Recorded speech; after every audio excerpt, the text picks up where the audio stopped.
think it's time we get into KYB. Let's tick off another acronym. Know your business. So I'll head back into our client onboarding tool.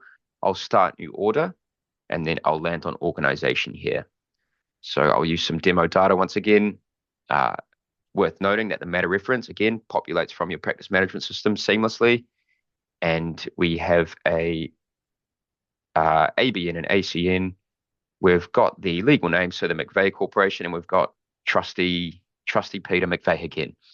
So you have the option to add the type. They may be a representative, UBO, controller.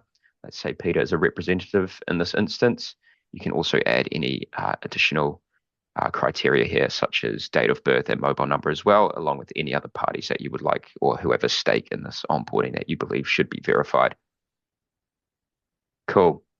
When I go ahead and click continue, this is the card that is populated for an organization KYB onboarding.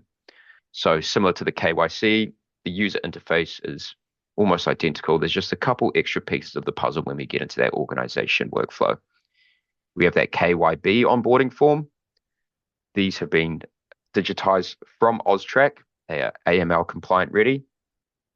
So they are asking questions around, is the entity registered in Australia, registered with ASIC, so on and so forth. I won't go through all of this, but that is similar to the KYC form, request that is sent out to the representative, Peter, to complete on behalf of the corporation. Again, we have the PEP sanctions and adverse media check, and now we have the ASIC organization extract, and there's also this ultimate beneficial owner function here as well.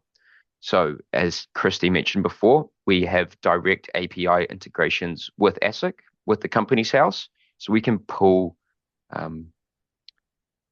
corporate registry data directly from ASIC. So you're getting it true from the government source.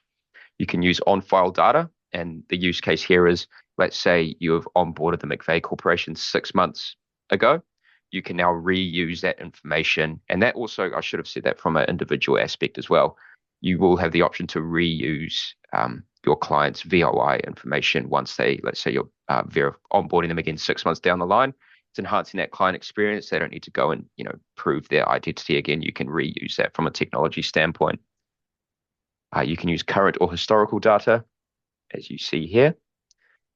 And there is this ultimate beneficial owner function. So due to the nature of us having a direct integration with ASIC, we can detect the ultimate beneficial owner within Australia at one click of a button.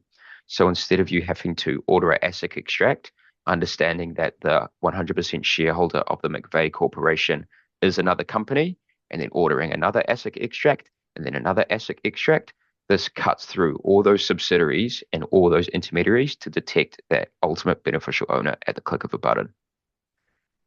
We also have that verification of funds, which ties into that EDD, enhanced due diligence aspect as well. And then we have Peter here. Similar story, we can send out the VOI and then do the relevant checks on them as well. Additional services too, there's that client authorization form and then the purchases declaration for New South Wales. Cool. Speaking really quick, running out of breath. Cool. So I'll click continue here. And again, we need to confirm the details for two-factor authentication. We'll send this out. Peter has now received a request to complete the KYB onboarding form, ASIC extract, like clockwork. It's already populated in there.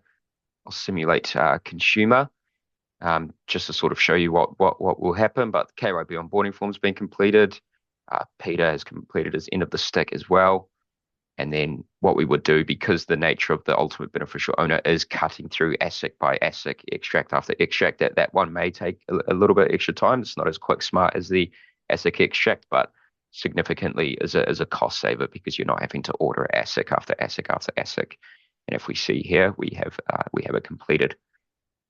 Jumping into that AML summary, what would happen is we'll go into that UBO view, would understand who they are, and then we'll build out the card with the other relevant parties. There's also the enhanced due diligence workflow in here, and then escalations too. Great. So this, yeah, again, feeds the compliance center back to practice management system as well seamlessly.